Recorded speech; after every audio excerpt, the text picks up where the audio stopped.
是，这是可以啊。太子呢？你放肆！龙袍也是你可以随便穿的吗？成何体统？今日百官齐聚，不正是为了嬴政登基吗？二殿下，按照本朝的历法，将由太子来继承大统。禅伯，宣先皇遗诏。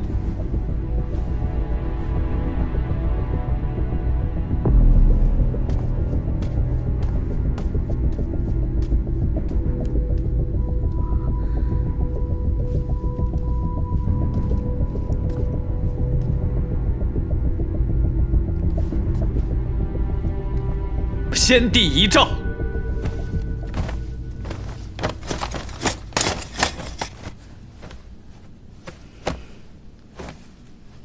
封皇长子蒋璋为蜀王，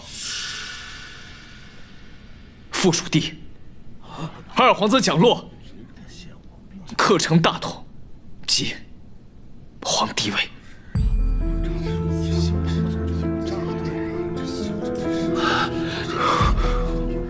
程安伯，此事可开不得玩笑啊！陛下向来属意承前殿，怎么会？不可能，先皇绝对不会留这样的遗诏。是你假传圣旨。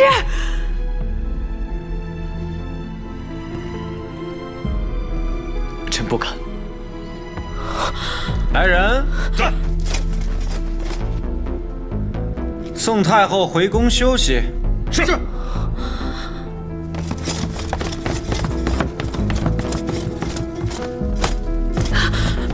蒋洛，你这是夺权篡位！太子呢？太子何在？放肆！将这目无君主的东西给我拖出去斩了！是。蒋洛，你这是大逆不道！蒋洛，放开我！放开！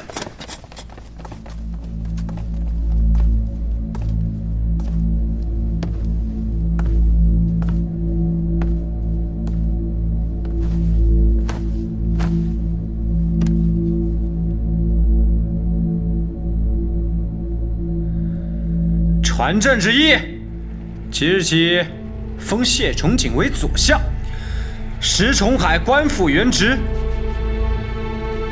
私见蜀王者，杀无赦！哼，程安伯，我是真没有想到，花花至今未醒，你却胆敢做出如此大逆之事。我与郡主的婚约，在昨夜已经作罢。荣某想要做什么，岂是轮到一名弃妇知会？荣夏，我班怀真是瞎了眼，把花花许给你这么一个无耻之徒。老班，你少说两句。小王八，你不要管我。今天老班，我非要教训教训这个小畜生。老班，起开！老班，起开！判官，老班，你若再敢放肆，休怪朕不念旧情。带下去。是。你这个卑鄙小人，白眼狼！你个负心汉！你这个负心汉呐！